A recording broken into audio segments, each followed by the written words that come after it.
Yeah, man. Are you kidding me? That's a whole another story how that came about. YouTube is good. Come on. So I guess have you come up with any like catchphrases or anything yet? Not yet. No, it's like happening by nature. I mean, like organically, but I really don't. That's how you want it to happen. Yeah. I think we're good there. There is a show I watch, like a YouTube show, and they have this thing. I'll probably do it on here just because I watch the show so much. But like if you mention someone, right? So like if you mention someone, then you Kristen Martin. I forget her last name. Oh, you got like a tagger? Yeah. Well, you just got to be like, Kristen, come on the show. We did that today, Shauna Morgan. Oh, really? Yes, we did. By the way, we're live. Donald Raby. Oh, cool. In the house. Yeah. Okay, so this is unprecedented. Never has this ever done. I'm double tapping. I still love you, Matthew Boda. It was your show. But Donald Raby, what a unique. So we got in touch. Dude, you have no idea how much it meant to me when you blindside called me. Will you text me first and say, let me get your number? I said, absolutely. So you call. I gave you my number. We called, and you just were just so real, man. You made me feel like $1 million. You were like, dude, I'm watching the show. I got to get on. Our schedules are literally, this is it. This is the only time. Right. This is the only time because I literally just flew into Orlando. I know. 2 hours ago. And thank you so much because traveling days are the worst. So I'm sure, but you did it. It depends. You know, I think I told you on the phone, like I'm always on. Right. So like it doesn't matter. Like I'm always on. So, but it's kind of like goes with the job. But your show, like little Brown was on, right? Yep. Dr. Brown. Right. Dr. Brown. I need to get up with him because I'm in New York and I haven't got up with him yet. And then Marquez was on, and it's like it's just crazy how all these stories kind of weave together. Mm-hmm. So, but yeah, it's cool. All right. So for those that don't know, Donald Raby is you are a legend in the Flagler Beach zone. Oh no. Yes, you were. And now you've made a name for yourself in the adulting world because you're a lieutenant in the United States Coast Guard. I am. And how many years are you in now? 16. Golly, I mean, you did it. It goes by fast. Yeah. But that was like right after, because you went in quick. So I went to UNF for like a summer semester, right? To see if I wanted to go. I couldn't put my parents through like paying for my school, right? Like I had Florida Bright Futures, but I just wasn't comfortable with it. So I told my parents like, hey, I'll work full time and go to school full time. So I did. I worked full time, went to DBCC back then full time. And then like my dad's a retired Black Hawk pilot from the Army. So he's a retired Army pilot. Yeah. So, one day he's like, oh, why don't you see what the recruiter says? I'm like, what recruiter? And he's like, what about the Coast Guard? You see them riding around on their boats and stuff. I'm like, oh, that'd be amazing. So I go to the recruiting office. I'll never forget. I don't know if you remember Ryan Jefferson. He played basketball. I don't know. I'd have to see him. So he was a great. He wasn't related to Matt Jefferson. Was he? He's Matt's older brother. Oh, okay. So yeah, he's Matt's older brother. So we go to the recruiter with my dad, and they're like, you have a job, you get a salary, we pay for all your school. And I'm like, where do I sign up? Like, this is amazing. Like, why are people not doing this? Right. So I enlisted right then and there. And so that was like a year and a half out of high school. I've been in the Coast Guard ever since. So, yeah. I mean, looking back on it right now, you've made it a career. Because there's a few guys that I know, God bless them, I know, like John Keys. I think he's 10 plus years. And a Navy SEAL. But I mean, guys that have joined the service and have stayed in it more than their 4 or 6 years. I didn't even know John was in. Yeah. Oh, that's awesome. I'm begging him to come on, but he's got his own story. But I think it's amazing when people make it a career, man. And like, so for those that are like layman's like me and don't really know what's your career been in the Coast Guard? I mean, you came in as a high school grad, so you didn't have. Yeah. So I didn't have college. Like it's like a stereotypical military story. It's funny. I was just talking to Lucia, my wife, about it on the way here. Like, got married young, had kids super young. I enlisted in the military, and then, but I always went with this mindset of like I was going to enlist, and then one day like I wanted to be like a warrant officer or a commissioned officer. I have my dad to thank for that. At least for me to have like a goal to attain, right? So I was enlisted. I made E6 really fast. So you start off like. Boot camp, you're E nothing. You graduate boot camp, most people are E2, E3. I was at E3 because I had some college. Then I made E4, E5. I made E6 in 6 years, like just like right around 7 years, but I like to say 6 years because it sounds better, but it was like right under 7 years. So I made E6, and then, man, so many crazy stories even in the Coast Guard. But I was at the training center in Yorktown, Virginia. I was an instructor. Okay. I applied for officer candidate school, and then I got picked up for officer candidate school. So that's like a 17-week program. And then after that, like you're a commissioned officer in the United States Coast Guard. So, you're an ensign, a JG, and then a lieutenant. So now I'm a lieutenant. So. Awesome. Right. So where is home? Because Matt, you came up in the earlier show today. I know you were traveling, but oh really? Yeah, he was asking me. You're Virginia or Washington? So, man, since I've been in the Coast Guard, it's like this is gonna sound like a recruiting video, but so I was in Oak Island, North Carolina, beautiful place, like right on the water. Then I was in Key West for 4 years. Right, Key West was amazing. Then we were in New York, and that was like 2 years. Then I got short toured to be an instructor. Okay. I went to OCS, and then I was in Jacksonville for 3 years, and then now we're in Long Island, New York. Okay, so you are in New York. I think you did. I am. Okay, you are in and now is this a story where you and the family are living on a base, or do you get to live in home? It depends. Like there's housing at the bigger units, but like no, we're out in the county. Like we bought a house when we were in Jackson. Nice, right by the water. Like it was amazing. So. Shout out to Kristen. I forget your married name, but Kristen Chandler. Yep. She said she thought you had like 10 kids by now. I think it's 3. We have 3.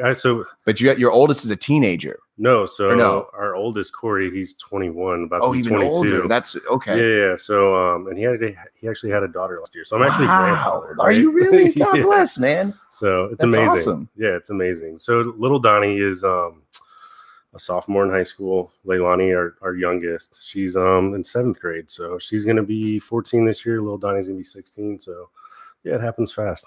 How's this adulting world feeling? I mean, it's pretty good. Like I don't like, so I'm gonna be 37 next month, but like I still feel good. Like I'm 18 or 19 years old. Like I don't like, the knees are a little sore in the morning. You still balling once in a while? So I haven't been playing basketball as much. Like when I was in Jackson, I was playing in a couple men's league. Long Island, it's kind of tough with the traffic and my work schedule. So I have my own unit in Long Island, and I actually I got something for you. Here we go. Jamie me. Oh, by the way, man, thanks for the merch. Oh yeah, absolutely. I didn't know I was supposed to open up on the show. I got too excited. Well, we had so much stuff coming in, and I think my wife opened it. She's like, "Look," I was like, "Oh, Donald sent me that." Yeah, so it was good to have. So this is like so this is my unit coin, right? So it's like a traditional military thing. Okay. So if you flip it over, it says like what the unit. Nice.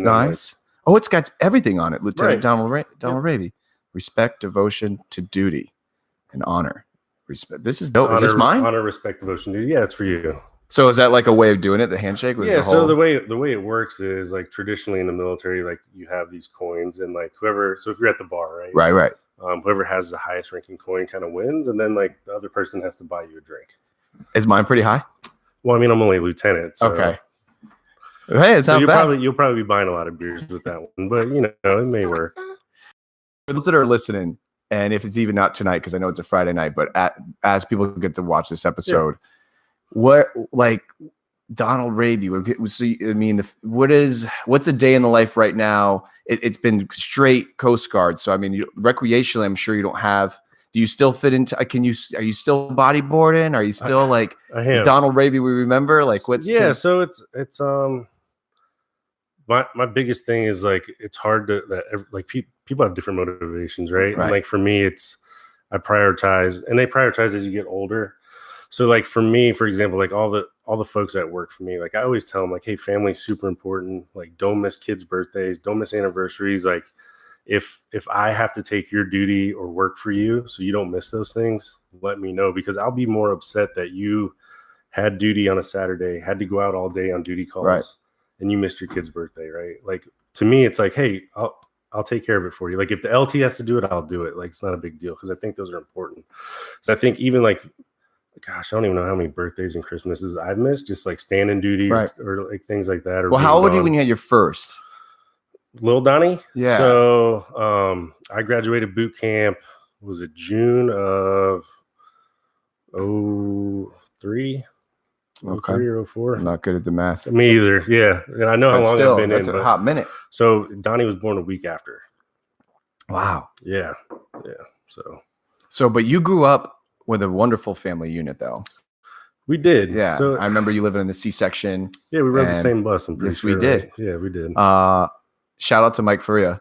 Yep. He lived on the same street as me. Yep. Right there. Scotty Van Duzen, Danny Matuzak.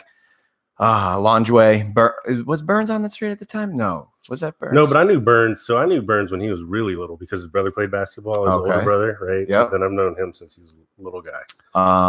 There's a bunch of people down there, but yeah, you had a good nucleus family, and I was talking with Matt today.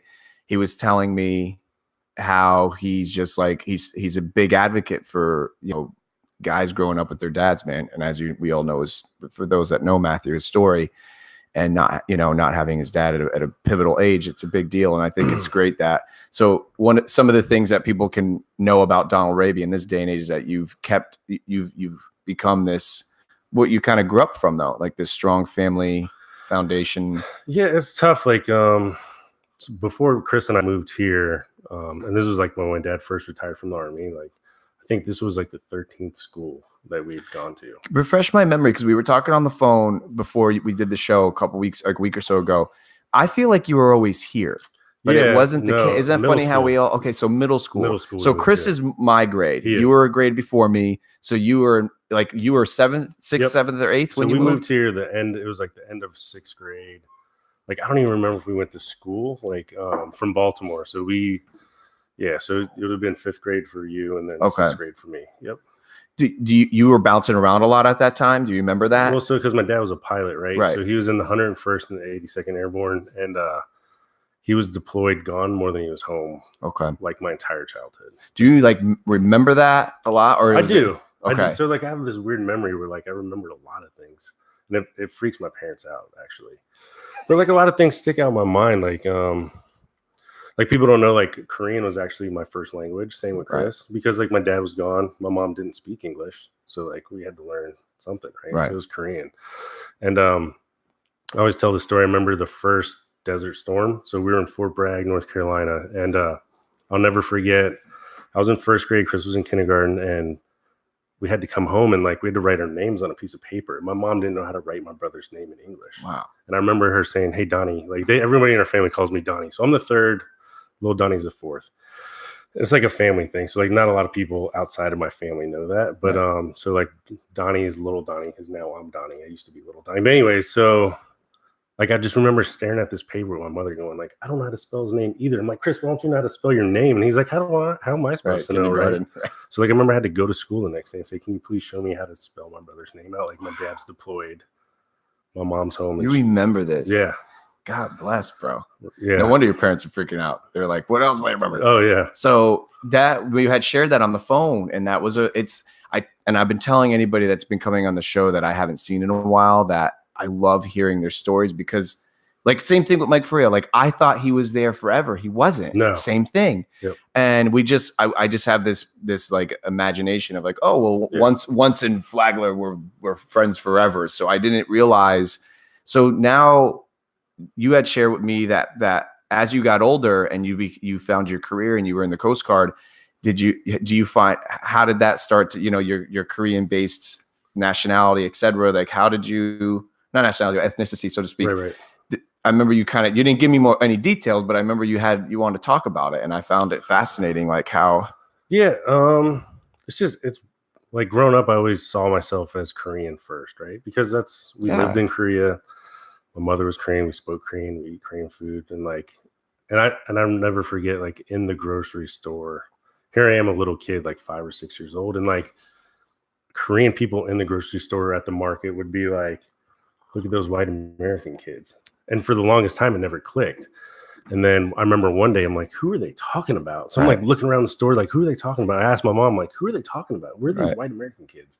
She's like, "They're talking about you and your brother." And I'm like, "What?" Wow. So then like I remember I would get like pissed about it. Like I would yell at people in Korean, like, "I'm right here. What do you want from me?" Even as a little kid, like, why is this a big deal? Like I just didn't get it. Right. So, and it was kind of tough moving around, but it was fine. Like, so for me, like all my friends, like it takes a lot for me to say like, "You're my friend," right? Because to me, if you're my friend, then it's like family to me. Right. So like someone like Dan Worley, for instance, right? Like if Dan, come on the show. Worley Bird. Yeah. So like come on the show, right? He should come on your show for sure. But so like if Daniel were to call me any time of the day, night, and says, "Hey, I need to come stay with you," or "I need whatever," like, "Hey, the key's here." And I would never. Was that your ride or die? Because I literally was on the phone with Kristen for I don't even know, like an hour. It went by like that. Right. And she was giving me, as if you haven't figured this out, people that are listening, like I love questions and I love to learn. And I always find it fascinating, like who are their crews. Right. Was you at Whirlybird? Were you guys you guys are the bodyboarders. Right. So I'm sure that was the. Yeah. So as kids, it was JC, like it was JC, Cody Wiggins, Nick and Mike Crisello. Yep. And then there was a lot of older guys like Sefton Trainer. Yep. Mike Fitzgerald, Justin Tejan. So I'm actually here in town because Justin's getting married tomorrow. I was wondering what Matt was like. Well, what is he here for? And I said, I forget exactly why. But it's a wedding. It's so funny. That's what the Bodos were here for. Right. Where Chad was. Right. Sefton, Sefton Trainer. Yep. Just all those. Wes Johnny just had Fields. twins. I know. I saw. It's amazing. Mm-hmm. I don't miss those days whatsoever. Like they're so far gone. Like when I see it, I'm like, ooh. Right. I don't. Good for you. Don't recall it though. Yeah. Right. But yeah, so it was a good mix of like some younger guys and then older guys. Right. But we were just always. You guys together. had the dopest crew, though. I'm not going to kid you. Growing up near it, I don't have any qualms in saying it. I wanted to be like that so bad, like that surf crew. You couldn't fake it though. I mean, you were either dope in the water or you weren't. Yeah. And I never was. I could swim, but I never was good with a board near me or around me. So. But you guys had such a dope crew, man. Like, and you guys were real cool as hell, but it was like, it's such a unique, like Flagler crew you guys had, man. And it was cool too, because like the older guys, like even like AJ Nesty. Yep. Matt Saw him the other day. I told him you were coming. Oh yeah. AJ come on the show. Like, Matt Getsolis. Like, it was always a really tight group of guys too. Right. So it was always good fun. Do you guys keep it? I know we're all getting older now. And it's tough, but like, do you get a random phone call or text or some sexting once in a while from like Whirlybird, something crazy? Like, so like those guys are still like, I would say are like my best friends in the whole world. Yeah. So like living in Jacksonville, when I was stationed there, it was amazing because it was like Matt lived down the street, Nick lived down the street, Seth lived down. I saw those guys all the time, and it was great. AJ, like we actually had a hunt plot out in Bunnell, so we'd come down here and hunt all the time too. So it was where awesome. in Jax was it? You guys were by like the Jax Beach? Or are you in that area? We were like near Jax Beach to start with, and then we bought a place over kind of by Mayport. Oh, you guys all were roomies? No. Oh. No. I'm talking when I say we, like Luciana. I was gonna say you made it out alive. Yeah, no. I'm smarter than that. I like to think so. But yeah. So like you were asking me earlier, I still like to do the things I like to do. Yeah. And like, thankfully, like my wife, she encourages it and she doesn't mind that I'd still love to do these things. So like, even last week I took a day of leave. Like I fit my schedule where I'm like, hey, I'm taking the day off tomorrow. I'm going to drive 3 hours to Jersey and surf all day. Nice. Yeah. So what is the surf like in Jersey? Is it freezing? It's like really we're talking full suit, the mask and everything. So I think people here are probably wearing like board shorts and maybe like a wetsuit just top, about getting there, like a wetsuit top. So last week I had to wear 5 mil wetsuit, booties, gloves. Oof, God bless. Yeah, hood something new. Are you driving back after the session, or are you spending the like? I usually hang out the day, and like there's a couple guys that like grew up surfing with at contests and stuff. I know, so we'll just hit them up, and they'll all be there. So you body surfing? I still bodyboard, still surf. Yeah, it's crazy. So like my normal work day is I try to get up at 4:30. Try to go to the gym. Normally it's 4:30. Yeah. God bless you. Well, because like if like right now Donnie's doing track, so like Yeah. if I don't go before work, you're not. Then I have to go after like his track, and it's like, man, I really don't want to go to the gym. Right. Hit the weights Once at the 8 day o'clock goes at on. night, right.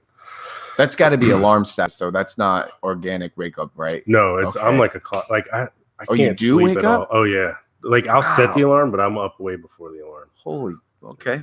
Yeah, and then it's like work, and then I'm trying to finish my master's. So like, Are you really? classes? Good yeah. for you, man. Yeah, so that's where like back to like the stereotypical military thing. Like I had a year and a half of college, like, but since then I finished my degree. I'm working on my master's, and it's great because I don't have any student loans. Right. So military Doing it the pays right for way. it. Yeah. What's the trying. master's in of what? MBA. Okay. Yeah, with project management. So. Yeah, it all sounds cool. It's all amazing. I love the scholastic achievements. Was so happy. Chad, PhD. I know, Chad it's amazing. Boda, I know. I didn't realize that. A lot of people didn't. Right. I knew he was doing.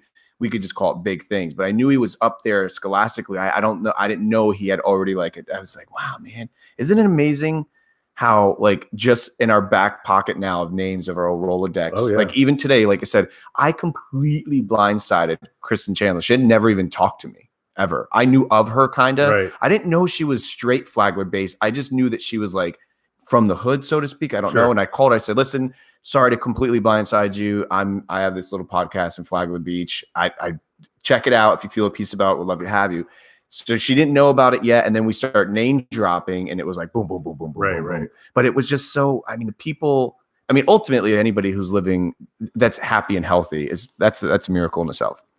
But anyone that's pursuing just a goal and happy, like even Matt, like I don't think a lot of people knew that Matt has his own business in LA. Right. No, I didn't know that Yeah, either. I had no idea. The film thing, but yeah, exactly. I think like everyone knew of him being Right. this LA status lighting something, whatever. But for him to be doing his own thing and like here you are. So what's going to be? So you're 16 years in. right. What is? Can you be in forever?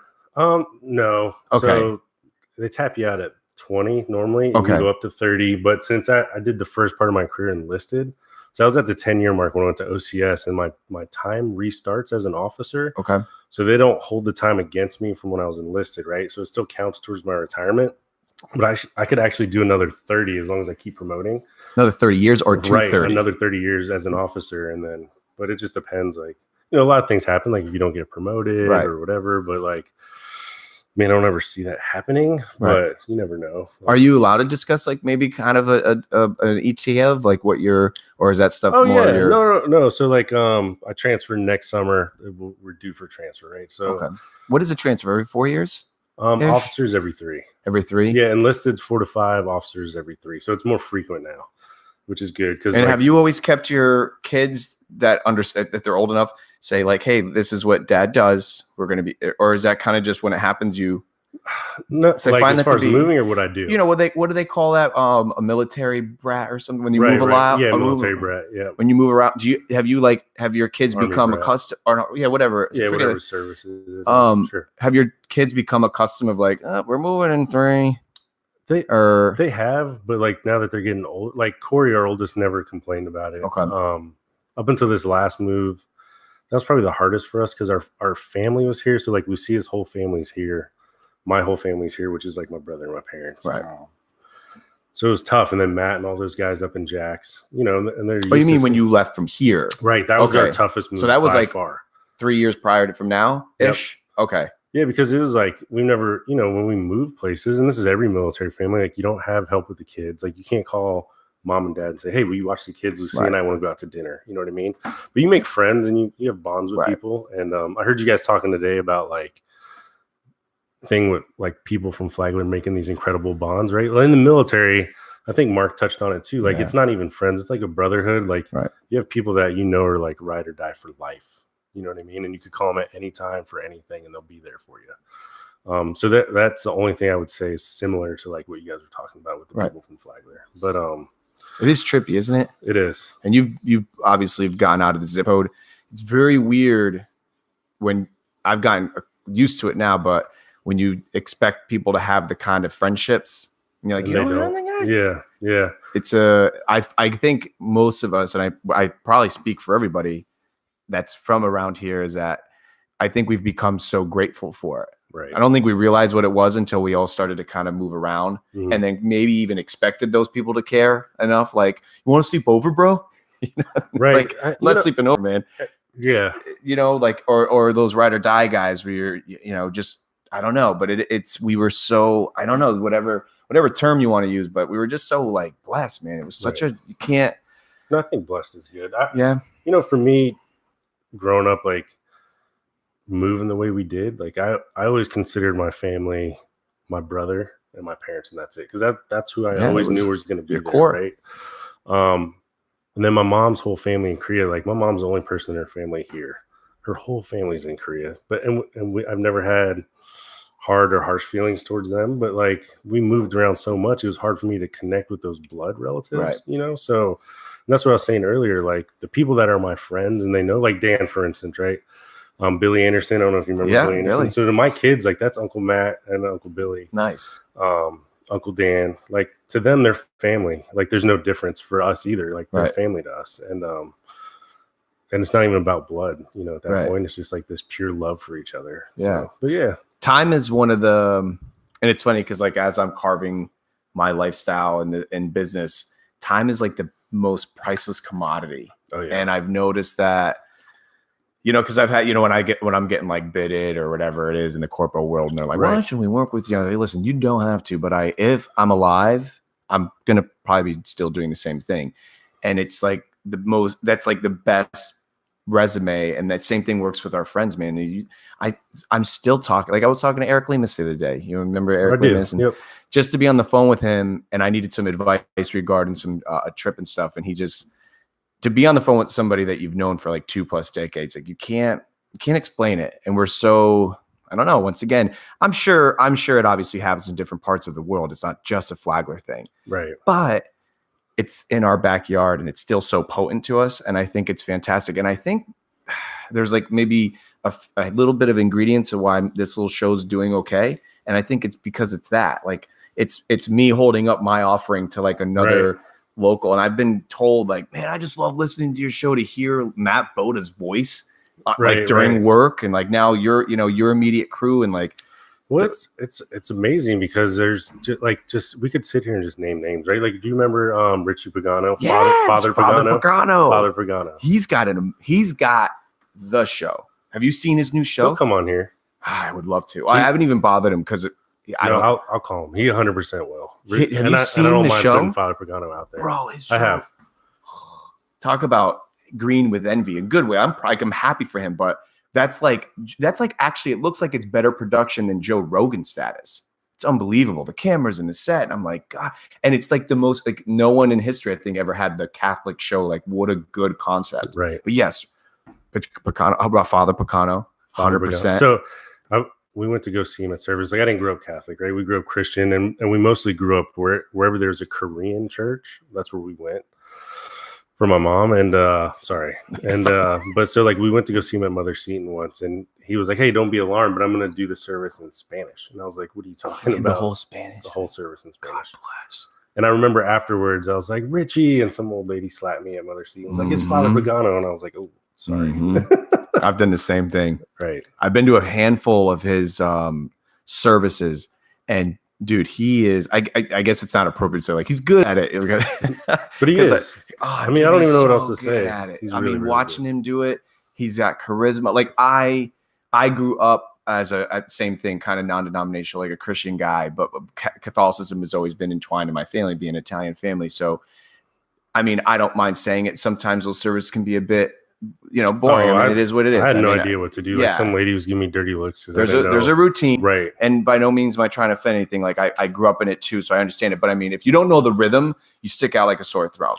So, and Father Pagano has this like such a cool. Even the new show he's doing, man. Like he's bringing even ground of making people probably feel more comfortable with their life. And I think for him, it's him, right? Like he's being real. So there's nothing fake about it. And I think people see right through that. What made you guys were super close more for the basketball?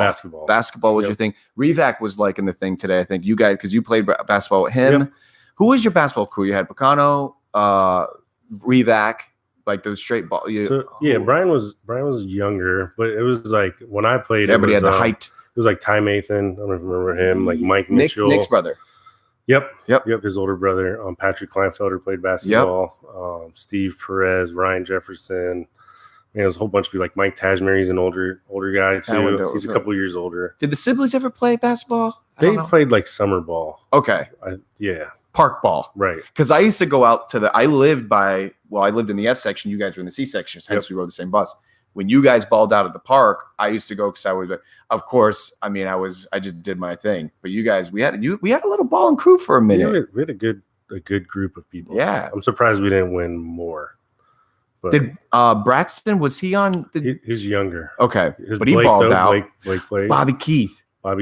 Yep. And then Blake and Braxton's cousin Ty Miller, he played. Ty played. Yep. A lot of people played basketball. Bob opened. He started a soccer league with Gavin Ganane. Oh, nice. Yeah.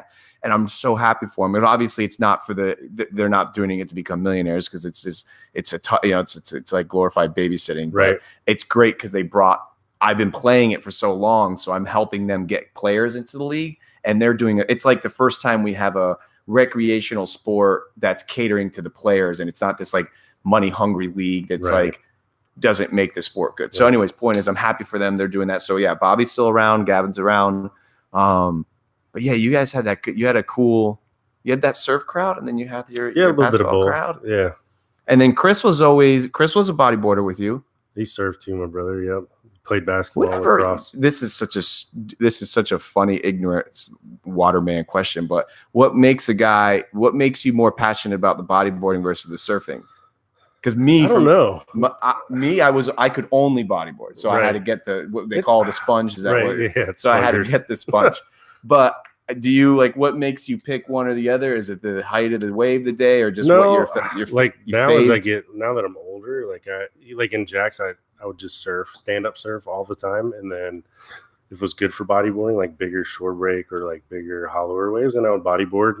It just depends on. But Whirly Bird is bodyboard a bust. Oh yeah, same thing with Billy Anderson. Dan surfs too. Billy does everything. Does he? Yeah. So we sponsor Billy, like Flow Motion. We sponsor Billy because Billy's he is like a Florida guy. His Instagram account is one of the dopest. Like I don't even know. He surfs. Billy surfs. He longboards. He bodyboards. He fishes. He's got a clam farm, for crying out loud. You know what I mean? He lives in the water. He's like a straight up waterman. Billy score. I haven't seen Billy score in forever. He has, bro. He'll go live, and I just watch it, and it's him on like a canoe in the middle of I think he's in Nicaragua now. That. Is he now? I know he was in Costa Rica or maybe went back to Costa. I think he's still in Costa, but I want to say I have a crazy story about Billy. Hit me.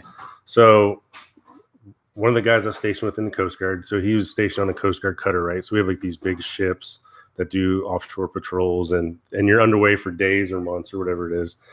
So he was like, oh, Costa Rica once, and I surfed there. And he's like, check out these pictures. And I was like, oh, that's cool. The guy's name's Brandon Brady. So I hadn't seen him in years, right? So this is like on Facebook. I'm like looking at the photos. I'm like, oh, that's cool. He's in Costa Rica. Like, who is he in the photos with? Billy Score. No way. I called him immediately. I'm like, hey, Billy. What do you think about Billy Score? He's like, that was the nicest guy we met in Costa Rica. He showed us where to surf, where to eat. I think Billy had a bed and breakfast at the time. So they were like, they stayed there, and like, I was like, man, it's such a small world. You just never know. Never know. I saw him. He's always post, but he's been doing these live videos, and they're great. And I got in touch with him right away, and I said, because I lived in Costa for a little while. Okay. And I need to go back. I haven't brought the missus, and it was such a big deal for me. Right. Like it taught me to just strip myself of vanity and become a human, and it's such a magical place for me. And I wasn't even anywhere by the coast. I was in the hood, and I keep wanting to go back, but he would make me that much more like, okay, I got to go out to the coast. I don't know where he's at. I just know that he's by the coast, and I don't see him. He looks so happy. He looks happy. He looks the same.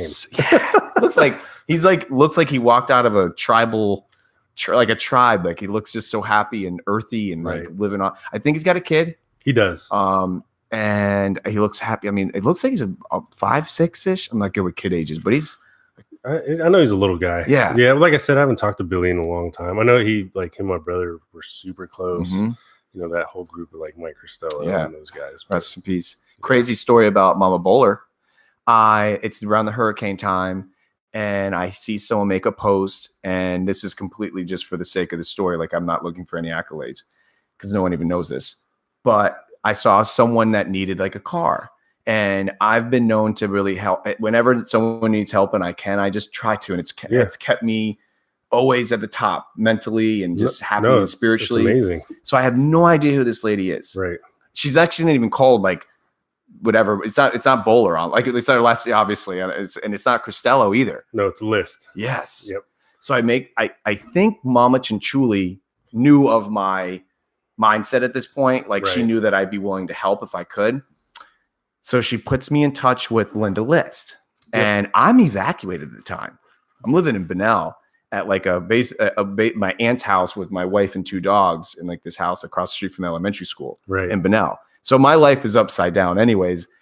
And I don't really use a car much. And I had one, and I said to her, I called her blindside, and I said, I have a car. She was extremely apprehensive, as you can imagine. Like, what are you're just going to give me? So dude, she comes over, she sends her husband. Have you ever met him? he can be scary. Long time ago, yeah. Yeah. He could be scary if you don't know him. But he comes up, he starts walking up the driveway, which was super, super long in Benell. Before he gets like a quarter of the way up the driveway, he's like, because it was giving, he's like, "Oh, Toyota Camry, we're fine." And I'm like, "At least give me a hug." Like I was having a blast. So he did. He walked up and I gave him a hug, and I'm like, "Dude, it's yours." And he said, it was just so. But point is, I had no idea until like the next. She got the car and like I think called me or something and was like, "Do you have no idea?" Like I don't know how it came to me, but she was like, "I'm Mike Crisell's mom," and I was like, it made it that me feel even much more like the Bowler story was right. No, but that, I mean, you hit the nail on the head. I think like nowadays, everybody's so like involved with like trying to change things that not that they necessarily can change, but it's like big picture stuff. Right. I think it's really valuable for people to like make those small differences when they can, right? Mm-hmm. Like do the things you can do. Yeah. You know, like the Flagler All-Stars with the beach cleanups. Like it's amazing. And Jax with Flow Motion, we teamed up with this girl, Allison, and we did all these beach cleanups in Jacksonville. And it's like small things like that. We're like, hey, you are making a difference, right? Doesn't always have to be this grand thing. Like, look for like small things within the community that you can help out with. So well, we all grow up with that. I think it's a younger mindset. I used to say it too. I was like, I'll donate when I have more money, and it's not even just always a fiscal thing, but like I'll help when I have more time. Right. And I learned, it's an old wise saying: what you do with a little, you're going to do with a lot. Right. And you start to. There's even a wiser saying, and I don't know it because it's a longer one, but it's about takes X amount of days to form a habit. Habit turns into a character, et cetera, et cetera. It's this wonderful saying. Point is that start with a little bit. Right. Like the car I gave her was no Ferrari. And by all means, it worked and had air conditioning. So in Florida, that's huge. I mean, but my motive was pure too. So there's like that flip coin to it where, you give and you love without the condition of it being, that's like the true form of agape love is like no motive is pure.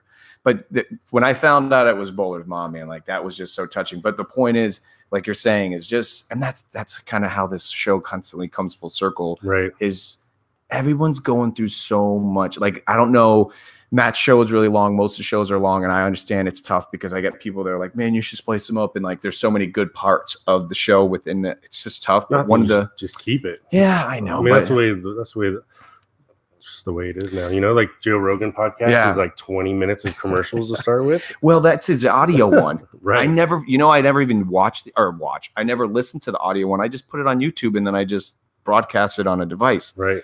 But right near the whole show with everybody is great, but right at the end of Matt's today, what he'd gone through with his addiction and like where he found success was so, to me, it was even monumental. And I haven't ever dealt with that, thank God. Right. But I'm hoping that every little piece that someone's gone through, that even that people that are listening at some point, and it could be 3 months from now when your episode, someone picks up on it and they're like just having a shitty day. Yeah. Right. And they may be, but like actually on that note, Donald, like what are some of your like come to Jesus moments you have had since high school? Is that when we like your friends that have lost contact that aren't as close as like the Whirly Birds and stuff? Like did you ever have some like I don't know, just some tidbits? So like you're like a bad season, and I don't want to like harp on resurrect something. No, but it's always like you went through. My big thing is I always try to use my life, like my career, like especially with like junior members in the Coast Guard, right? Like I always try to like not motivate them, but just show them examples of like, hey, like hard work, like if you put in the work, like you'll get there with today's generation of folks. And it's funny because you and I, like I'm going to be 37, but we still fall into that, however they make up that category for millennials, right? Yeah. I don't feel like one, but they say I am, right? But it's like everything's just instant gratification. Right. Like I have E4s that like want to sit at my desk. Like they want their own unit. They want to be an officer or whatever it may be, right? And it's like just instant. Right. And I try to tell everyone like, hey, you got to put in the work. Like there's something to be said for experience too, right? Like education is amazing. And I'm a big believer in it. Otherwise, I want to like continue on with my education while being in the military. But like, there's no replacement for that experience piece. Mm-hmm. And so that's the biggest thing. Like I have been asked to talk at like leadership things for the military. And that's the biggest thing is just, you got to put in the work. And sometimes it's hard to see 5, 10, 15 years down the road, but like everything you're doing, you should be setting yourself up for that next stage in your life. Right. or that next dream or whatever it is. And then, like, they always say to have like attainable dreams, and I'm always like, screw that. Like, you should shoot for the moon. Like, if that's what you want to do it. You know, a warrant officer when I was super junior told me, like, and this applies to any job, not just military, was like, hey, the military breeds mediocrity, right? So if you just come to work and do your job, you're like an A+ coastie. Like, that's good enough. Like, if you just come to work and do, like, just think about that. Like, if you just come to work and do your job, you're a stellar employee. Like, you're top notch. Right. If you come to work and just put in a little bit of effort, you can do whatever you want. Like in the military, if you come to work, put in that effort, you can do whatever you want. And I'm a firm believer in that. Literally the world's yours. Like, you can promote and do whatever you, and I'm always like, look at me, like at OCS, like they do like a graduation book, right? And it's kind of funny because I didn't have my degree at the time. So like everyone's bio is like Dan Smith, master's degree from here, like, and some quote, right? And mine was education was for Palm Coast High School. And I'm like, hey, I'm working towards it. You know, like I'm working towards it. I know I'll get there one day. I'm not there yet, but I'm working towards it. And my quote I always use is it's from, I think it's Machines or Robots. I think it's Robots. Where Big Weld, you remember that? So his quote in there is always see a need, fill a need, right? And that's in that simplest form. Like, if you just do that, right, then you're doing something and you're helping somebody. You know what I mean? So it's like, I don't know. Just this world of instant gratification. It's hard to tell these younger people that, like, you got to put in the work. Like, it's true, man. You don't get to sit in this seat tomorrow. No. But even with that being said, though, like, if you put in the work, you think about things and you follow through, you can do whatever you want. Like, Little Donnie just started his own clothing company last month with his friends. Nice, man. But nowadays you could do that. It's easy. Like, I heard Matt talking about like the whole digitally recording things and how that changed stuff. But like, you know, we have Flow Motion, and then like Donnie has seen that, like, from, you know, my friend Phil and Camille, from the beginning, and like what we've done. And they started even before I got on board. But like, so Little Donnie was like, hey, I want to start my own clothing company. I was like, well, listen, you guys don't have jobs. I'm not paying for the overhead. So like, what can we do? You know, I'm like, I'll front you the money, start a website. Right. And then just do on-demand printing. It's simple. Like, you get the quality stuff you want, depending on how much you charge, you make a little money, but like, it's your project. Do whatever you want with it. And I've just, I told his two friends, like, I'll be your third partner, and then you guys can buy me out one day. But like, I'm not going to tell you what to post on social media. Right. I'm not going to tell you what to design. Like, it's all you guys. And like, and how old is Little Don now? He's 16. Okay. He's going to be 16. So he's only 15. Perfect age. He's only 15. That's great. But it's crazy to even think about. And it's like, and I tell them, I'm like, you guys have a great opportunity to do whatever you want. Like, but you got to put in the work. Yep. So, and that's where we're in this phase now of seeing, like, is he going to put in the work? Are they going to put designs together? Are they going to do social media posts and try to figure it out? It's funny because I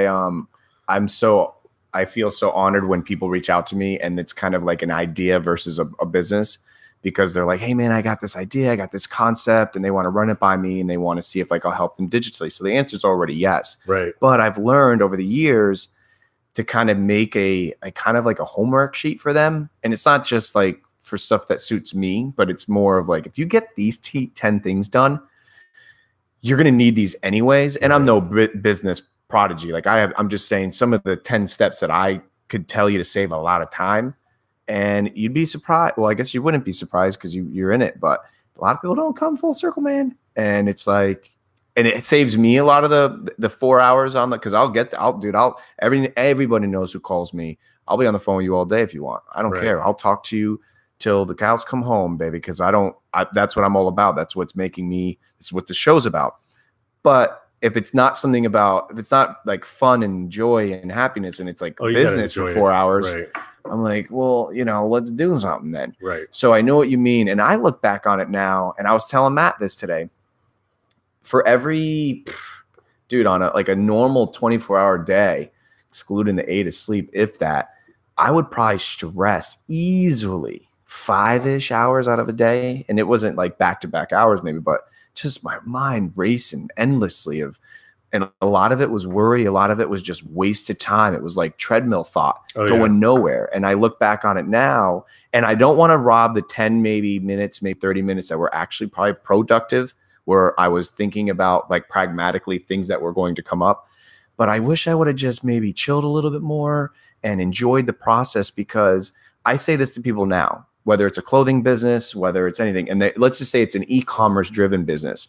Right. And they want, and I say, okay, can you, and they want to have the 10,000 sales. They can't even handle it. No, they can't. So a great book for like anyone that's into retail or wondering like what retail or the clothing business is like Shoe Dog. So it's a book about Phil Knight and how he started Nike, but they explain it in there perfectly, like the process and of like trying to grow. But then you have to cover the payments, right? You got to be able to pay for that growth, and people don't realize like, hey, you got to pay for the growth. More money, more problems, baby. 100% truth. So, yeah, so that like with the flow motion thing, like how that came about was so Matt Katsolis, we mentioned him earlier. He's from Flagler as well, like an idol of mine. Oh, Matt's amazing. Another He'd level. be great to have on the show too. Well, that's where you come in, because I don't like to bother people I don't know, and I don't like hello, like I know of him.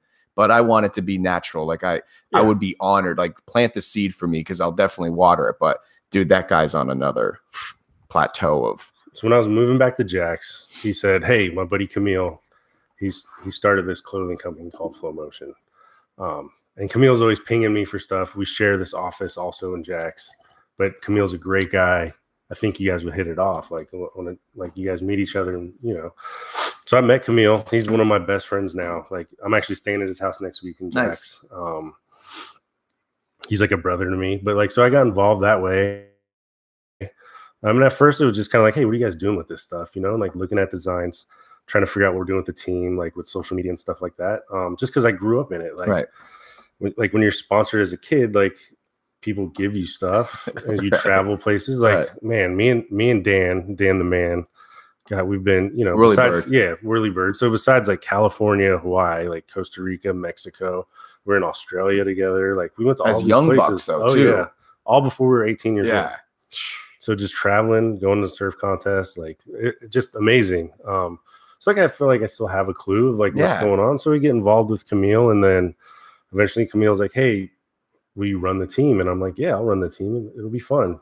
So that's what I do. We've grown. So it used to be like pretty focused on like, what are we doing for social media?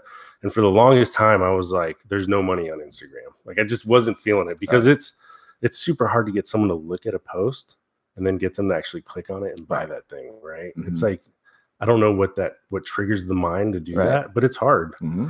But now it's kind of grown to the point, and this was 4 years ago. But now it's like everything is social media. Mm-hmm. Like there's not really any traditional marketing anymore. Mm-hmm. It's just all social media based. But yeah, I don't know. Like whoever can figure out that algorithm to get people to buy stuff, amazing, right? Google obviously has figured it out. Yeah. Apple's figured it out. But I don't know. It's tough. Like having a Florida-based lifestyle company, and then you still see people buying like a Billabong or a Hurley hat with a Florida flag on it. And we're just like, why buy that when you can buy local, right? So people, Well, for those that don't know, so Flow Motion's pretty dope. I loved when you guys started rocking two things. The actual flag. Yep. That's so dope. You guys were integrating that into your like marketing paraphernalia. Yep. And then two, you guys were one of the first ones in the area that were born in Florida using the state too, which is dope. And I've seen a few of them, and I think it's fantastic. And it's funny because when Flow Motion to me hit my desk, I'm a big fan, being an interneter. I love to try to find out what color underwear these people are wearing. And I immediately was like, damn, this is crazy. Because obviously my wife's name's Camille. I'm like, okay, so it was him, and I don't know of them two, but it was the two of them. Right. And did they grow? I forget. So it was Camille and a couple of guys like in his dorm at Stetson. That's what I'm saying. And she went to Stetson too. Okay. So the story was even getting more. And I'm like, it was more, it just resonated me well. Cause I'm like, damn, this really was this, backyard idea that was, and I had my little idea with the clothing company. I saw how hard it's so hard. It's such a grind. So that and people see us and they think because of social media, we're like this giant company. No, but it's literally Camille, Phil's operation manager. We have Dan who does it similar, and then in the warehouse and shipping. And then we have Ben who's a rep, and then another guy, Don. He was in the Coast Guard with me, and he's a rep as well. And then like I do the team stuff, but it's really 4 or 5 people, and people just think it's this giant thing, and it's not. Right. But we hope it is. Someday. But it's fun for now. It is it's funny because my clothing went to Pickle turned into Baby Pickle, and that was only because the freight was cheaper. I couldn't fit any more clothes. And then the old saying like, bro, let me get a shirt, bro. I'll rep it for free. And you're like, oh my God. But now with the way you guys can do, well, I don't know how your business is functioning, but you had brought up a good point. Anybody contemplate, actually any brand out there, if you got a brand, get some shirts made. Like I've been doing it and it's fun because I'll wear I have like an interneter shirt and some random stuff and people like, they'll all say like, oh man, let me get one of them. I know they're never going to get one. So I would never mass produce them. But if you do have a brand, it's a great idea to wear your shirt, man, wear your stuff, get your name. I mean, I got to whore myself out. I got my name everywhere and stuff. I mean, it helps. It's part of it all. It helps. You have to. And, but the clothing, anytime there's an actual tangible product, storage, shrink. And I don't think you guys probably have to deal with shrink too much, but like still like just the issues. Yeah. Overhead. Where you start. And in clothing industry, you're like 2 years ahead. Yep. So like you see this summer stuff coming out, like that stuff that was worked on 1.5 years, 2 years ago. So it's like, how do you hit those trends? Mm-hmm. But yeah, the people that hit you up for stuff is insane. So I have a crazy little funny story about, I don't think I ever shared it really in a public forum, especially on the show. But when I was doing my little clothing business, I was finding it so frustrating to obviously sell the stupid clothes. And it was just my cousin and I was all of 20. So I came up with an idea where I was going to hotels that had a gift store and a brand for the hotel and didn't have baby clothes because the baby novelty clothing seemed to just go, ooh, so cute and funny. And I would present them a line of their clothing in my cousin was the designer guy, and I would make like a brochure and I would go to the hotel and I would say, how about sell this in the gift shop? And dude, I never became wealthy off of it, but I paid for the clothes and some. And it was such a great concept because it didn't build my brand because the brand then was like Baby Pickle, but the tag said Baby Pickle, but all this stuff was the name of the hotel. And it was such an amazing feat. I felt for like 20 years old. But like you were saying, it comes once again full circle with you just got to stay busy, and I think lately most people that I've been running into that I have a lot of dialogue with, we're hungry. I think that's kind of the silver lining to the show. There's a lot of hungry people on here, but those that are listening and those that have friends that need a little energizing, you got to stay hungry. And it happens. It really happens as you just, are you a believer in this manifestation thing, or does that get a little too trippy? If you put in the work. Yeah. You can't just talk about it. You have to actually be about it. You hear it? I'm sure you've heard it. Oh yeah, like put it out in the universe, that type of thing. Yeah. I mean, I think there's like, I think you're better off praying about it and then and doing some work. That's a good one. I like that. I'm a big fan of that. I'm actually doing that today. I think Sheena Allman was my first text today, and I said like I feel like it's like I'm hitting a goal that I didn't really know existed, which was I just want more and more peace. Yeah, and it feels good to be wanted. And like, you have no idea how much it means to me that you would want to come today. Like, it's because I haven't talked to you in so long, and to hear that you're listening to the show and wanting to be on it, there's no words that could ever describe it. And it's not a me thing. It's because I think you're seeing the mission. And I feel like, correct me if I'm wrong too, but I felt like when we were on the phone, is there something that's brewing inside of you? Like you got a little idea or something going on? Or no? I always have something going on, and that's the thing. And that's where it's like, it's just tough. Like I said, I gave you part of my schedule, but it's like, I'm also writing 2 books, right? I'm doing school. Like we have the kids, and it's like, it's just always something, right? For me, I'm like, I'm not good with idle time, right? So like, I know people like it, but like, I want to be doing something with my feel productive, time. Right? Feel productive. You're writing 2 books. I am, and who knows when they'll be done? And but still, it's like a. Can I ask if they're like are they more like autobiographies? One's like a leadership book, right? Okay. Just about how leadership has changed, right? Even like from a business standpoint, military standpoint, like, everyone should know that the worst kind of power you can have is positional power, right? Just because you're the boss doesn't mean you have to tell everyone you're the boss. And because no one's going to respect that, right? So that book's more towards like how leadership is kind of shifted from. And it's funny because one of my friends the other day cut me off before I finished, and he was like, "You got to be their friend, man. You just got to be everybody's friend." And I was like, "Yeah, kind of. It kind of is that way. It's not really a friend thing, but you get so much more out of people if they respect you as a person, right? Than just them respecting the rank on your shoulders or your position or title. So I think it's just kind of shifted to more of like, you know, there's always like lead from the back, lead from the front. Well, I think it's more about like leading from a ground level, like in the middle, right? I think that's more important and it's more effective, whether you have 10 people working for you or 100.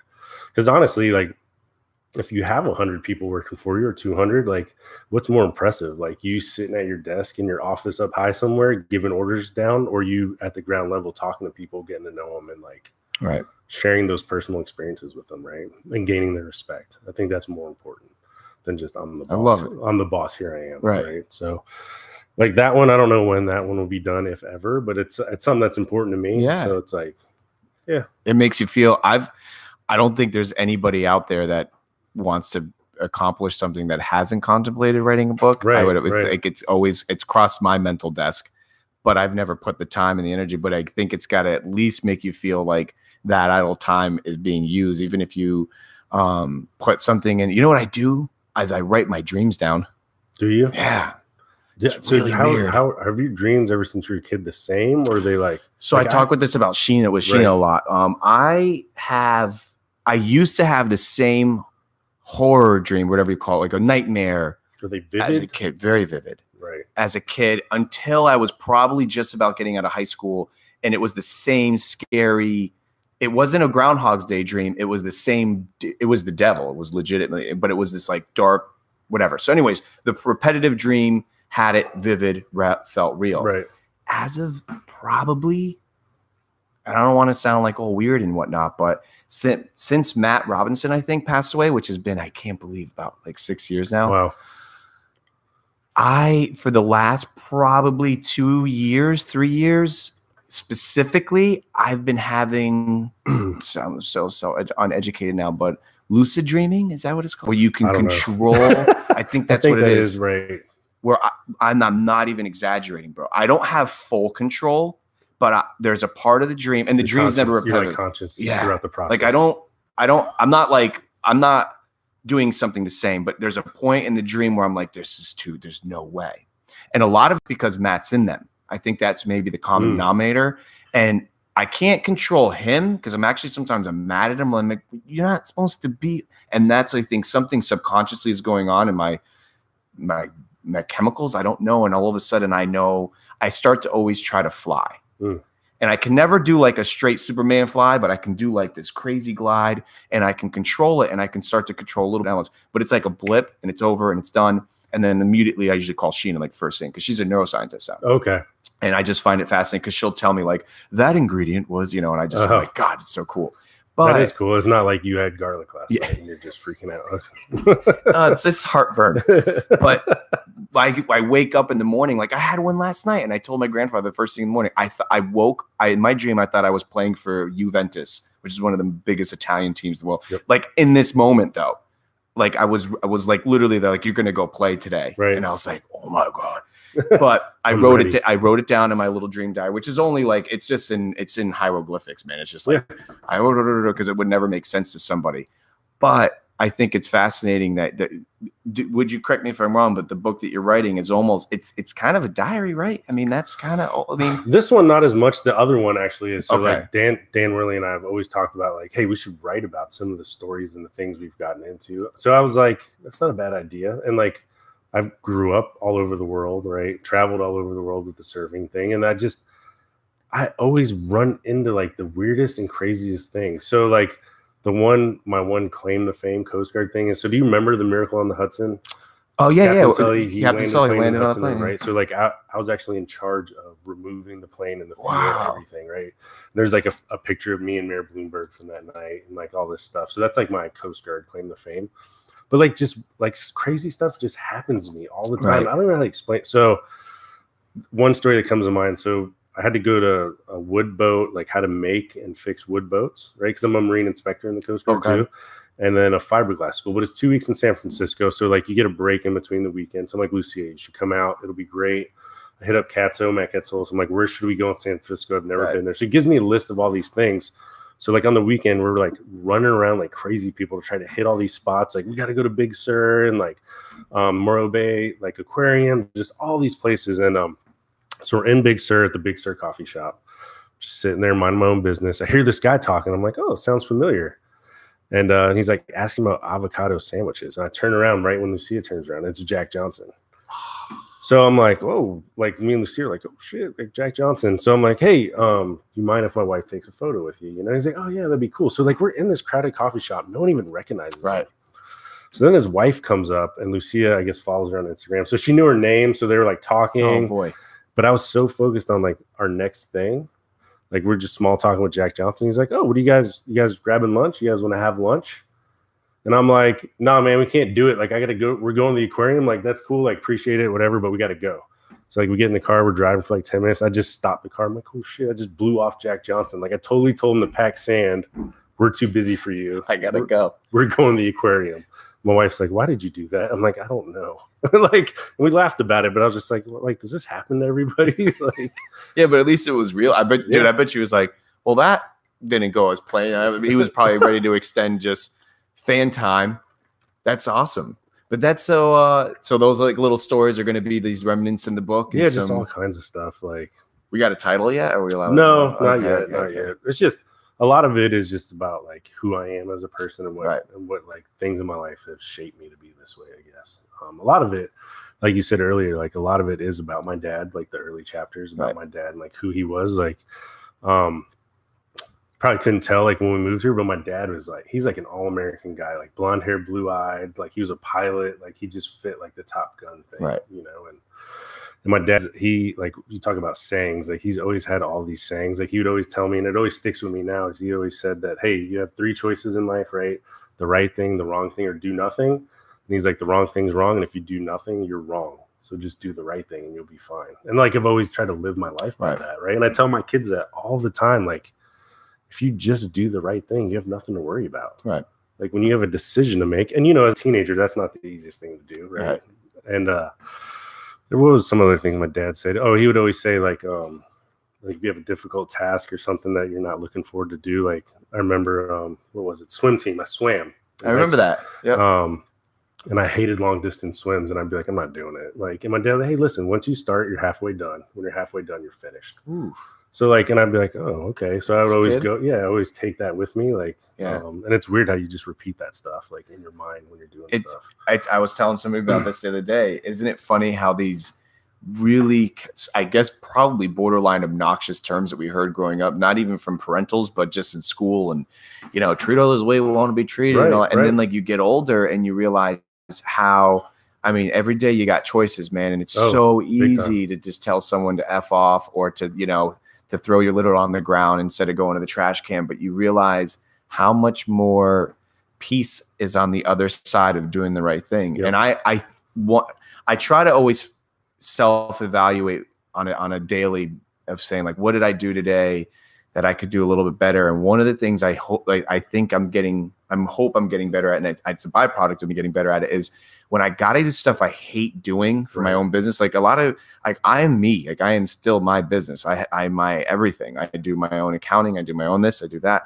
And I can't stand some of the things I got to do that are not anything to do with internet. Right. You know, even if it's just going over outstanding invoices and I got to be the guy asking you to pay me. It's like I dread it, but it's like what your father said. Once I'm like doing it, I'm almost like, because my wife will laugh at me now because the things that I dread like take me they're not that long. It's not like 3 years of work. It's just, I got to do it. But once it's over, it's this relief of like, okay, now I can go back to this, and now I can go back to, I can go take a swim now. But it's staying responsible, like, especially when you don't got somebody telling you what to do. And that 100%. Applies to life, man, because I don't know, the minute you grow up and you go outside those 4 walls, whatever it is, whether it's figuratively or literally, I mean, the world is yours. Like you said, you can do whatever you want. And I have gained so much peace, success by just doing the hardest thing most of the time. Right. You know, literally picking up somebody else's trash. Yep. Just because I feel, and I think we share this in common, but like I sincerely feel like God sometimes talking to me and being like, yo, go do it. You go do it. You go. And not when the dude or gal's looking to prove a point, and my motive was now no longer pure, and it was at that point jaded. doing it because I know it's the right thing to do. Right. And I hope that maybe tomorrow, I was telling Matt this, maybe your car starts. Yep. And the little things we take for granted as humans, right? Like Right. you wake up. What's your character? It's Yeah. like, I'll mess the quota, but it's 100% like what you're doing when no one's watching, right? Like it's 100%. And like, I think when you get older, you realize too, is that like, it's not what you know, it's who you know. But then even take it a step further, it's not who you know, but it's like what those people think of you as a person, right? That's super important because that's all you have sometimes. Literally, it was funny. I was on the phone with Kristen today, and she said to me, because her husband, I guess, is a pretty well-known like marketing guy in the Oviedo area. And of course, it's way past my pay grade. That's like a big city. I'm just chill beach boy. But she said to me, she goes, how do you get business? And like, how to that expect, not even a condescending way, just like, how do you market and stuff? And I'm like, honestly, I'm not even kidding you. I'm just probably less than 5 years ish that I'm getting referral work. You imagine and almost doing this 15 plus years and being here my whole life. I'm just now getting people that are like, just work with them. No more, like not a lot of the bidding work and like, what are you going to do for me kind of stuff where it's like the way I would send someone to get the clothing. It's like, bro, just buy it. Like, you don't have to test it. It's good. I got it. And like that is the best. And she was saying, she goes, that's the best work because there's none of this. There's none of that. Like, there's none of the bullshit. Basically, you don't have to like bridge this. Like, hey, I'm gonna do the. They already know. No, but that's like so. There's another thing. Like what Cat Soul is if he comes on here. So like Matt lived in California, decided he had enough, and like, and I'll let him tell his own story when he comes on. But like. He's based out of Jacksonville, and like here's Matt, like award-winning director. Right. I mean, he's done everything, like surf movies, documentary, like Switchfoot's documentary. Like he was a director for that. Like he did a Luke Bryan country music video. Didn't he get a grant? He got something big. Some kind of an award. I think he got like a. I don't know. Like, I'm not real big on the awards. To us, to me, it's a great. Huge though. It's a big deal. I don't know if it was a. It's a better award than I'm sure I could look it up on his Facebook page. Commenting right now, right? So, but yeah, no, he's award-winning director. Like, it's awesome. And he's like, I want to be in Jacksonville, and there's no reason I can't work from here. But he's at that point in his career where he can pick and choose what he wants, right? And it's amazing to like. I couldn't even imagine like how satisfying that is to be like, I don't want to do that project because it's not right for me. And it's not what I believe in. You know what I mean? Right. Like I said, hopefully Matt comes on and he talk about phenomenal storyteller. He's phenomenal. So he would be great. I've only gotten to chill with him a handful of times and they were through AJ. Because AJ's another one. Yeah. He's playing hard to get. AJ? He's playing hard to get. But AJ's another phenomenal storyteller too. Great. I saw him at Breakaways the other day. And I think I didn't tell a lot of people you were coming because I wanted to have a little bit of a And I think I said, I was like, Donald's coming, bro. Like you let him beat you to it. And then he wants Megan to come on, but she has a story too. Yes. She's phenomenal and what a wonderful human being. But I was like, AJ, I want you too, bro. Like Breakaways is my favorite. Like anytime we come home, I'm like, hey, they're about to go to a whole nother. You'll find out on your own. I'm probably not supposed to say too many things, but they're taking it to a whole nother level. Are they? Breaks is about to be. And they deserve it, man. Like it really is. It's funny because when Breaks first opened, you like couldn't bring a family unit there. It was it was like us drinking a 6-pack. You know what I mean? He was hanging out. But the food's great. They're great. Man. 2 years ago we did I think it was with Billy Anderson's birthday. We did a clam jam there where Billy donated, I forget how many clams. And all the proceeds went to whatever. Are they clam or oysters? They're clams. He is the claimant. Okay. So, and we donated all the proceeds or not profits, but proceeds, I think is the right term, to like whatever charity things Billy wanted to donate to. And it was a great event. We had live music. We did a huge beach cleanup that day. It was good. We need to do another one. Did you hear about the Olympic things they had? Mm-mm. They caused a stir. People put this. I think Ian's bedridden right now. Ian Wilson, because he put too much work into it. But there was like groups of, it was like twosomes, and it was like a whole day of sports. Like It was like a golf tournament, a cornhole tournament, a bowling tournament, like all in one. And it was like this all the sports. I'm horrible. A triathlon. Of course, drinking was heavily involved. And it was like the last man standing. And dude, they're making, it was the first one. And just the picture alone of all the people that participated. But it's just something great for our town again. Right. And what they've done, I love Tyler and Kyle. They're just such a good, and their whole family in general, man, like Sean and their mom and dad. Like that's another great Flagler story. Right. Like what they've done for the community. And they've had that insurance business for 20 some odd plus years. And I'm so like, there's like a perfect Flagler story that if one person does good, somebody like, here I am, a little interneter, and I get to work with them to the web capacity. Right. And I work with, the Eckarts, the parents, I work with Breaks of Business and this, and it's like, it's just great. But you're going to be, what's your frequency? Are you like down once or twice a year? Since granddaughter, we've been down quite a bit. So like my wife has somehow either figured a way for her to be down here or for them to be up seeing us like pretty much every month since the baby's been born. So me, not as much just because of my work situation. Like it's hard for me to pull away. Right.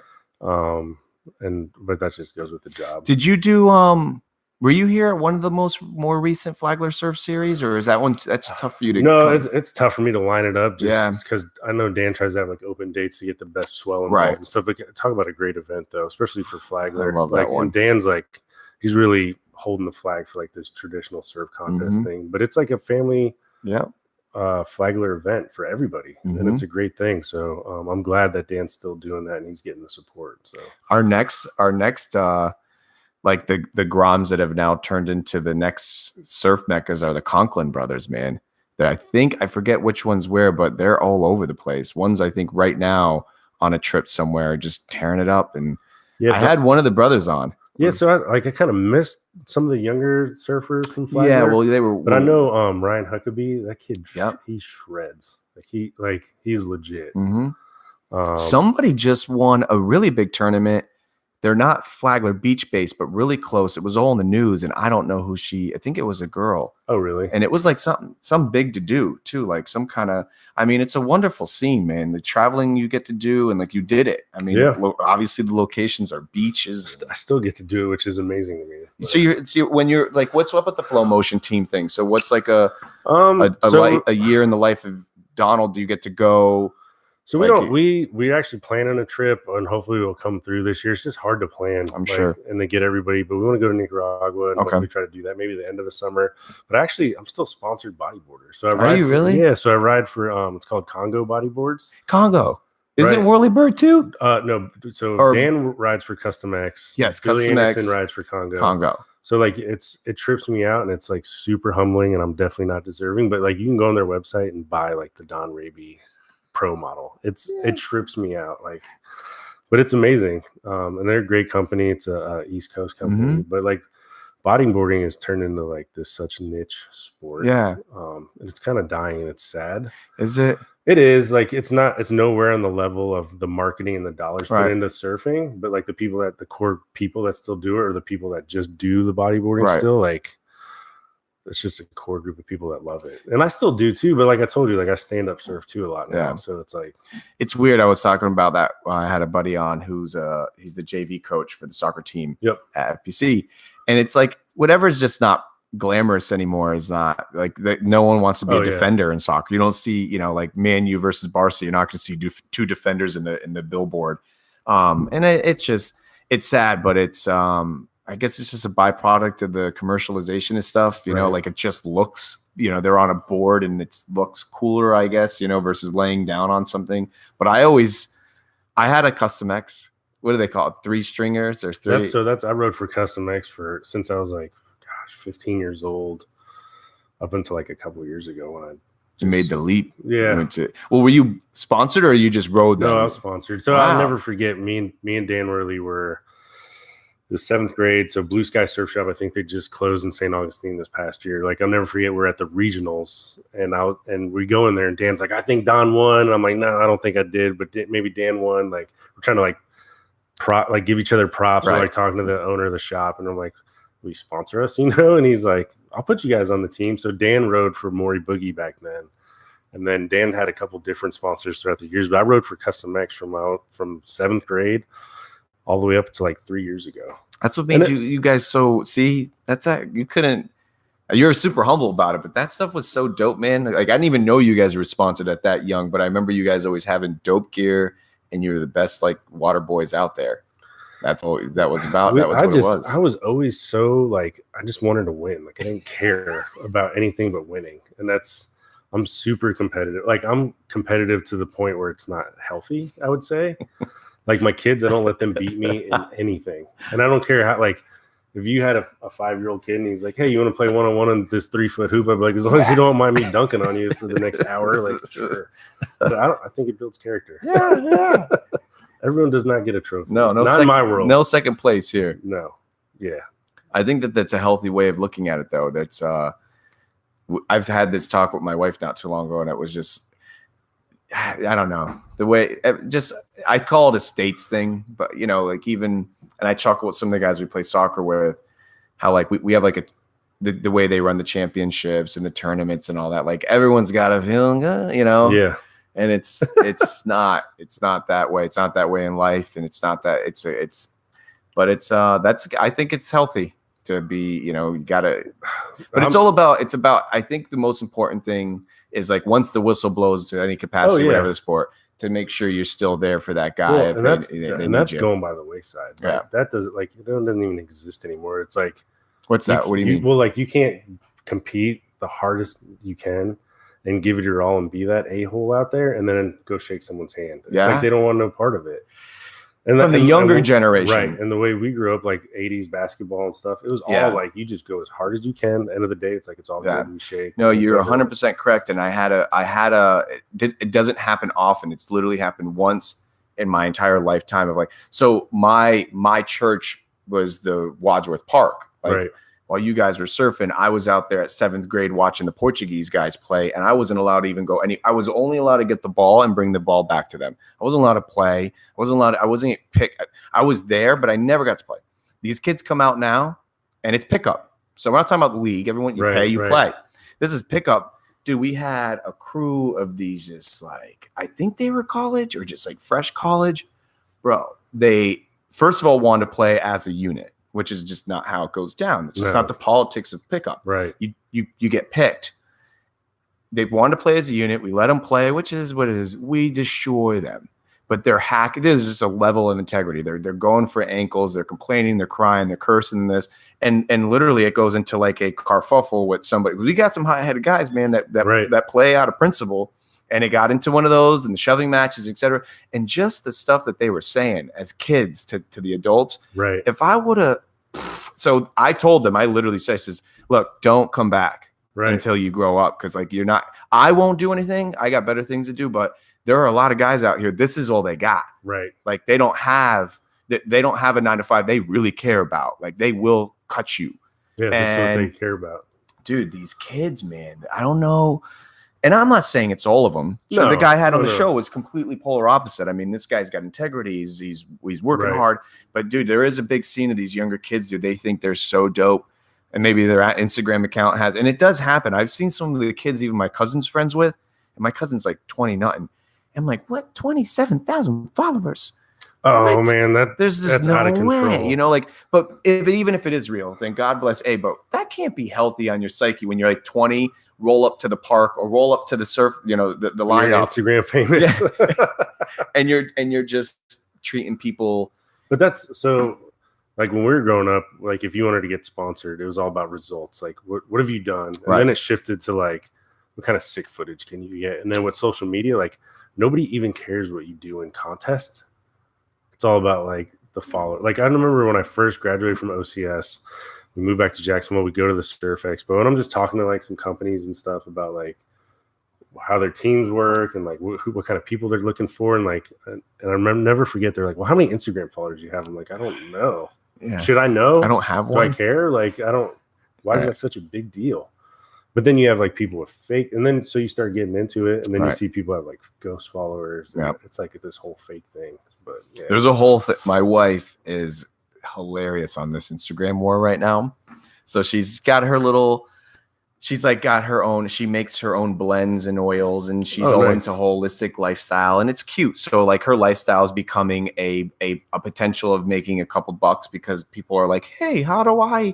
Right. So she started doing it, and it's a passion that's turning into some kind of business, but kind of what you're doing with your kids. I learned at a young age, not everyone's meant to be a business person. Right. And so I don't want to give her like, do this, do that, and do this. And then she ends up having this monster that's not hers. So I kind of let her do a thing. I do try to hold her accountable to saying, hey, like you haven't made a video in like 3 weeks. If you want to keep but point is she has these Instagram followers. I think she got way. I mean, I don't even know how many I have, but I don't have many at all. She's got like a decent amount.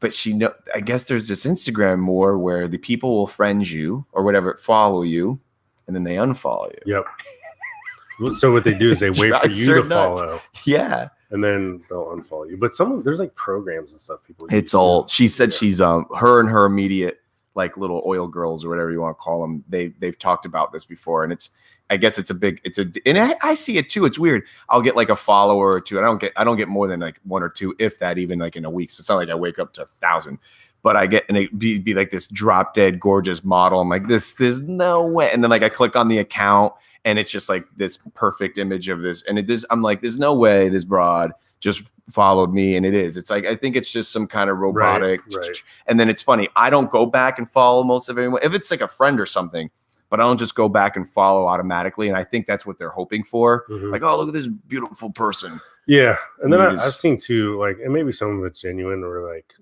maybe they just want you to follow them back. Yeah, I guess so. So I don't know.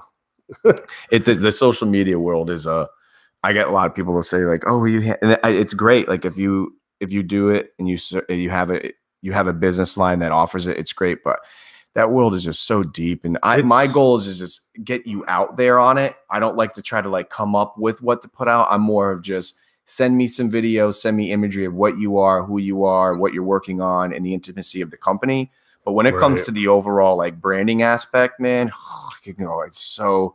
The thing that drives me nuts is all the fake stuff. Like there's all these vloggers, right? They're vloggers now on Instagram, and they're like, oh, this is my outfit today. I got this from here, this from here, and this from here. And like, and what people don't know, and like more people don't know this than you think they would, is those people are getting that stuff from those companies to promote it. Mm-hmm. So you buy it. Yep. They might not even like it. They probably just put it on for their story or whatever for that day, and that's it. So there's the community that's actually like doing a review or an unboxing or something are doing phenomenal. I belong to like 2 or 3 guys in the tech world that they're my go-to if I'm like, I'm going to buy this unboxing. Yeah. And they literally give an unbiased, like this part's really shitty, this part's really cool, and the battery life is this. And I'm like, that's exactly. So if you're providing, what's something that's interesting is that even reviewing Airbnbs in a video aspect is another thing that's really doing. Really? Like, think about it, like Airbnbs. What is that on, like YouTube?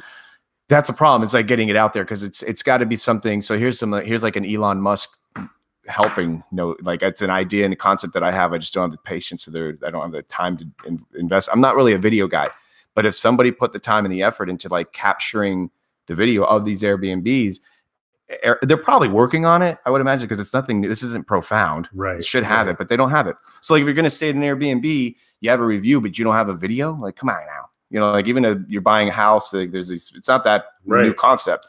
So someone come up with it. Gosh, someone's already on it now. Well, someone's doing it right now. Yeah, you'd be surprised at how many of those things are like simple things. Like, I should have thought of that. Uber. Right. Why didn't we think of Uber? Gosh, I have a funny Elon Musk story and I can't tell it. Isn't that bad? What? Yeah, I should probably have said anything. Well, it's a late night show. I know. I just can't. One day I'll tell it. But all right. Wow, thanks for teasing me. Maybe especially afterwards, I'll tell you. All right. I can't on camera. Oh, that's fine. I can live with that. Dude, Musk. It sucks because I bet you people are like, dude, this guy talks about is Joe Rogan and Musk, but it's like, how do you not talk about Elon? What? So in Jacksonville, we did build. So the drone ships. He's calling them drone ships that the Falcons were landing on when they re-entered, right? Mm-hmm. So we built those in Jacksonville when I was in Jacksonville, Coast Guard with him, right? And I'll never forget. I can tell this story, but like when we were building the barges, because they're barges with Azipods on them. Okay. They're calling them drone ships. That's fine. But I'm talking to this guy. I'm like, what do you do here? And he's like 20-something, 20 nothing, like you say, right? And he's like, I'm a rocket scientist. I'm like, what? Excuse me? I'm like, how old are you? And I think he was like 24, 25. Like, you're a rocket scientist. He's like, I am. And each of those drone ships had like a saying on it. And I remember he was like, no, we can't take any photos. And I'm like, hey, I know you're a rocket scientist, but like you see the cruise ship going by, they're all taking photos of it. You realize that, right? And he's like, that didn't occur to me. I'm like, oh, nice job, rocket scientist. you're telling the Coast Guard we can't take a photo Right. of like the slogan on the boat, but there's I may 5,000 be people incorrect riding here, but I have a friend here locally that works on tugboat rigs and Okay. like pulls the. Yep. And I think he may have told me over some bar banter not too long ago that he maybe hauled in one of the very first because they were on their like third or fourth time because they kept messing up. I think they've got it now. Yeah, I don't forget what they called it, like Yeah. SpaceX, but the one definitely crashed. Yeah. Everyone saw the video, but Right. they called it something else. But yeah, It's crazy that they got it, man. I was talking about. It's amazing. I mean, it's phenomenal. Isn't it unbelievable? Just the fiscal that he's saving on it. The fact that he can't. You think about it. Why didn't? Here we go. I bet you. Boeing's kicking themselves in the ass. Like, why? They're actually on a tangent. Do you remember Henry Cervantes? Yes. Okay. I've been, because of this show, it like resurrected our relationship. We were like really close in high school, but he's a pilot now. Oh, awesome. And for American Airlines. And I loved to play off of him when they were like whatever they call it, landing, or when they were making the planes not flying, whatever it's called, the Boeing. Oh yeah, they grounded him. I called him right away. I'm like, "Is this legit, man?" And like he gave me like the non the hyped up stuff. But my Boeing's got to be, their sphincter must be real tight right now because they're obviously way out of the space program. And now with that plane issue, and it's a nightmare. Oh my God, I don't even even know nowadays how you recover from something like that. Well, I think time is always, think about. So, for instance, Mike Tyson's back to he's got a few things coming down the pipeline. Most are in the medical marijuana genre, right? But it's funny because I literally don't remember until there's that knucklehead that wants to bash him, and like one out of every time he comes up in the internet, which isn't that often, but when he does, is like, remember when? And you think about it, like look at Tiger Woods and Mike Tyson and all these guys that had their moment. But time will, who knows? You're talking about, obviously, you're just talking. I don't know. You're talking about hundreds of people. That was really sad, man. I don't know. That's I don't know how you record. Imagine like, here we are running our lives and our businesses and our concepts and ideas, but imagine like hundreds of people have died because of your. But it's funny, like that's not funny. No, but what you're saying about calling Henry and saying like, hey, what's really going on, right?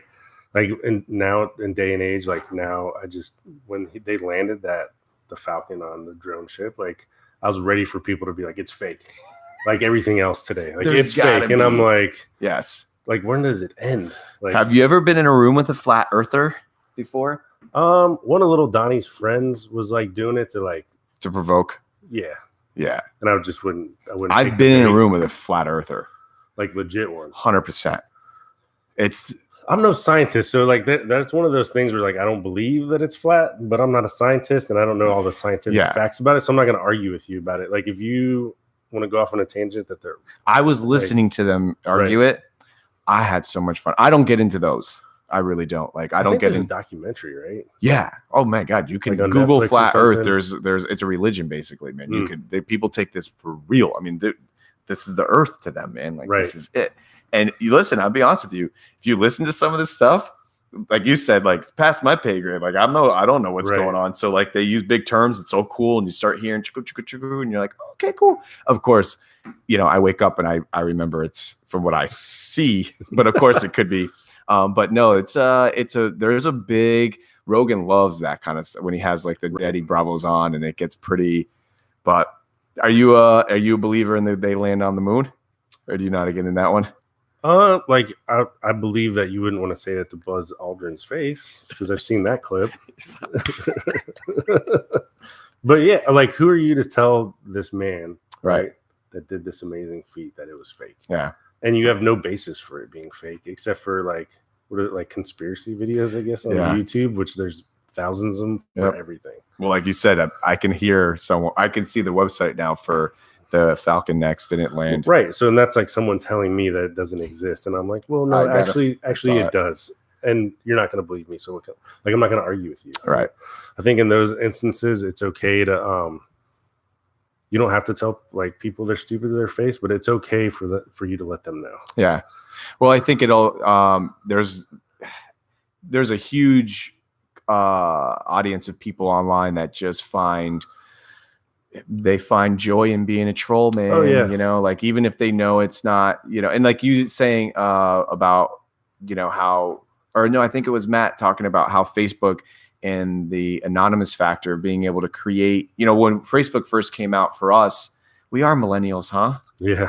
So weird. It is weird because I don't see myself. It's such a new, but I thought we were something else, but I guess. No, I think whoever decides this. Who is bracket that? of Who's people, that guy that comes up with this? He's like sitting in a room right now, and he's like, "We need a new word." It's probably a whole cubicle farm of people that make this decision. Like they're all making like 8 figures too, right? They're just like, "We need a new word," and they're just coming up. I'm pretty positive it exists in New York City somewhere. Like, but I don't know what all those people behind a Starbucks doing it. Yeah, 100%. Yeah. So. I'm loving it. I don't know about you, but I'm enjoying this. Yeah, this is what it was all about. I've never done a night show. Oh, really? Never, ever. Most of them, all of them have been during the day. And I let this people schedule. And it's funny because I got some haters out there. I don't want to say haters, actually. It's just like that's a high school thing that we grew up with, I think. Or maybe even a rap thing. I don't know. But they're obviously watching. But I do have some people that are like, yo, bro, you got to really slow it down, man. Way too many. And I'm like, they're coming to me. So it's like an honor. Like, I don't want to. Yeah. What was I going to say to you? Like, listen, not today. I'll talk to my agent, and we'll get you on the next. That's what I told you. I was like, hey, this is my window. Yeah. And you're like, whoa, that's my window too. I'm like, well, it worked out great. If not, no worries. I was able to pack up. I'm good to go. I'm like, literally, what else I'd be doing? But no, it's been funny, and I don't really know what I'm doing. So I figured, hey, you know, I don't even know who's watching. If they're not watching it now, they're watching it. Like, that's how I run my podcast. When I listen to things, I see Rogan post and he says, hey, I'm having Kevin Hart on. I don't like run to the thing. I know like, oh shoot, like my next drive I have, or my next hour or two I got to kill. And I never even usually, I get my, let's just call them fans. They're like, bro, 2.5 hours, 3 hours. And I'm like, dude, it is what it is. Do what you want. I had, when Kevin Hart's, I literally took like 4 days to listen to in spurts.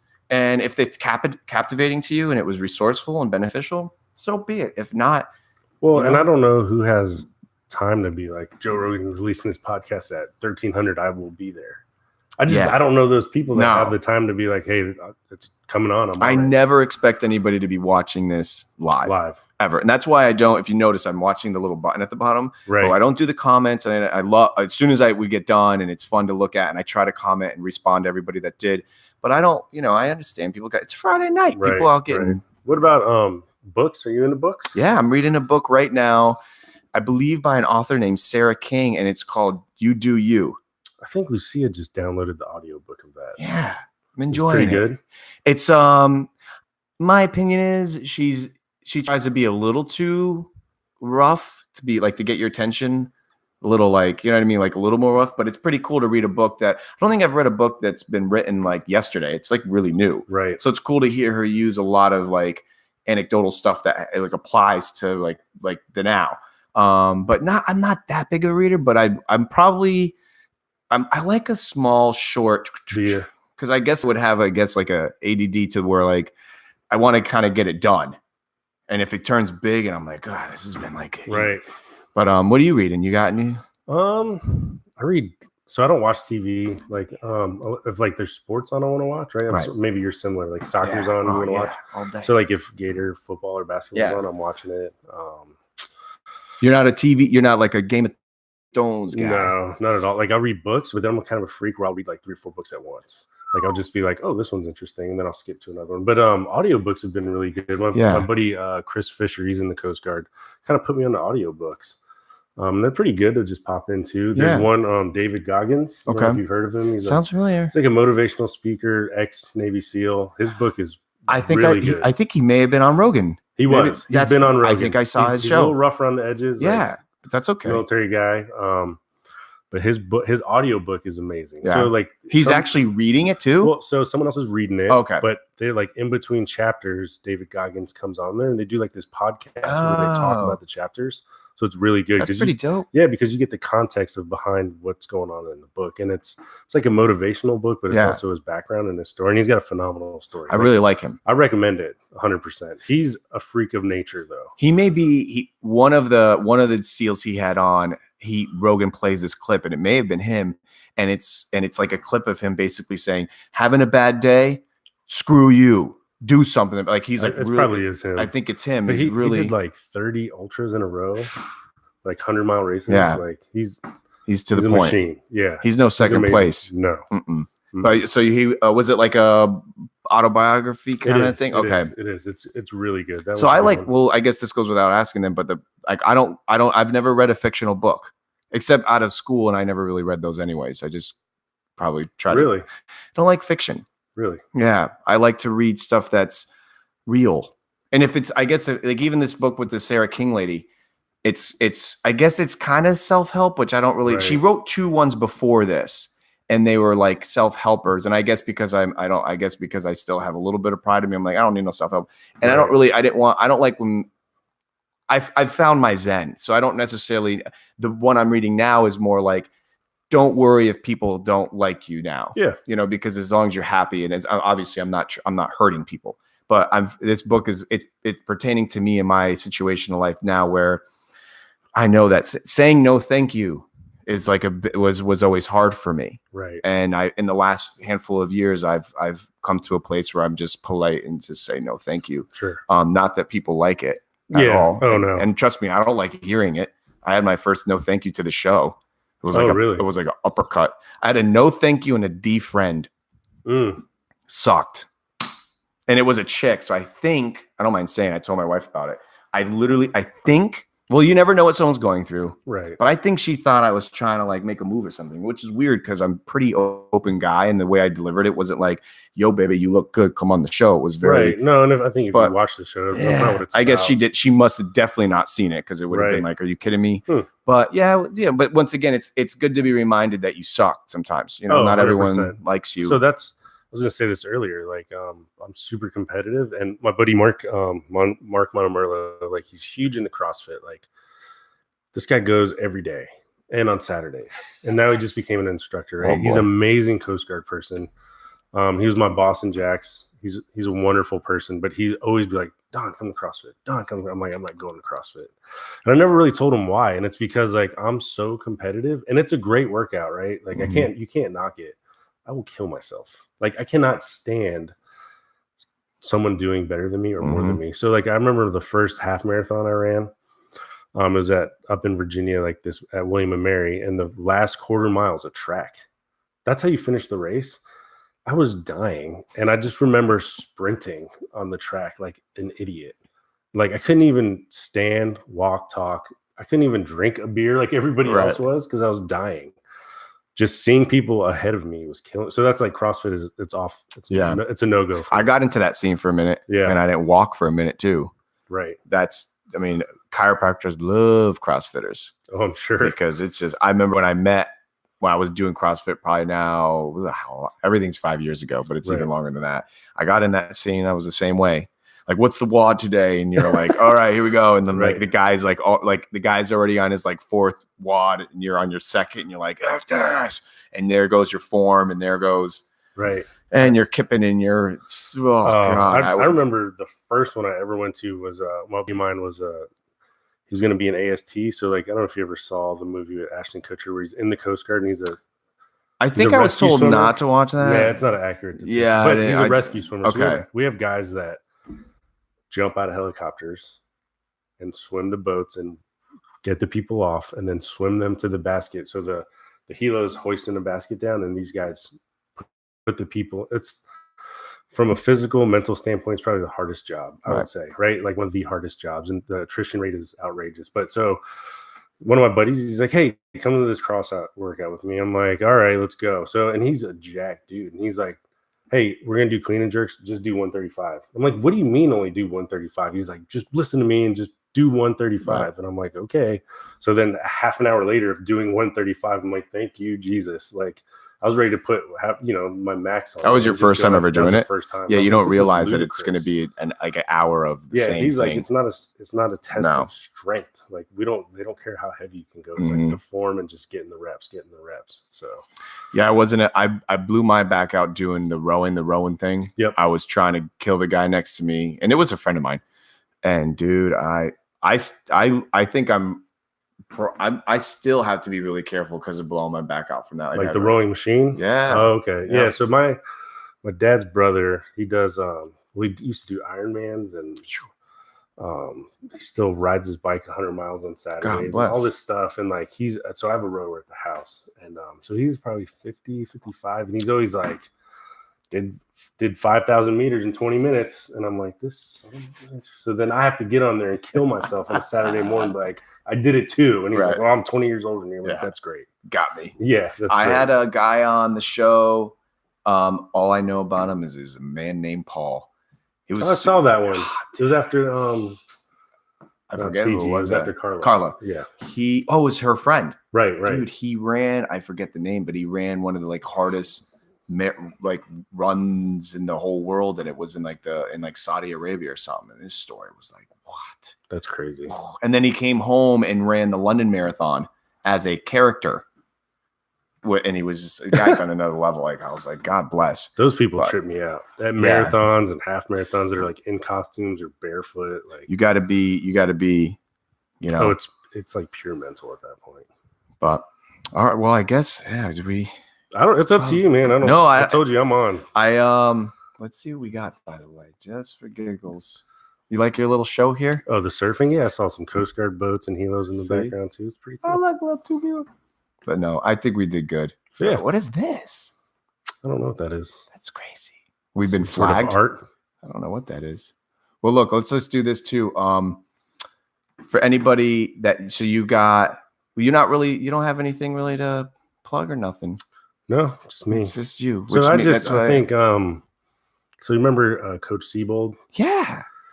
He still hits me up and he'll tell me like, hey, so-and-so, like people that went to school here, like in the Coast Guard, can they reach out to you? I'm like, yeah, of course. So like every 6 months or so, I always go to like OCS, so Officer Candidate School. It's at the Coast Guard Academy. I like to go there and talk to them about like their career paths, and I always offer it up. So like if you need advice or you need something from me, I always make myself available. Awesome. So like anyone could anytime call me, email me. You want to talk about whether it's Coast Guard, Flow Motion, whatever it is. Just life. Yeah. That's what I think. I've always admired you, but when you called me the other day and you were just like, bro, I got a story. I just got it on my heart to share it. I'm like 110%. And that's what it's about. So I think, and you know what I'm hearing, by the way, everybody that's been on the show that actually opens that up has been getting contacted. Not by 10,000 people, but even if it's one person, because so many people are going through so much shit. And that's the point of this show, is to remind people that it's not pretty out there. No, like it's tough. And if anybody that is following this show, it's because I have my bad days, but these shows are supposed to remind you, like there's people out there. Everyone's got their season, but man, it's very special that you would. And who knows, it may be even someone that you haven't talked to in like 10 years, and they just feel comfortable with you. But that's what's up, man. I really appreciate you coming, and it was good. I liked it. Donald Raby. Yeah. Anytime. Maybe I'll try to drag some people here. Dude, you gotta get me, I want AJ, and I want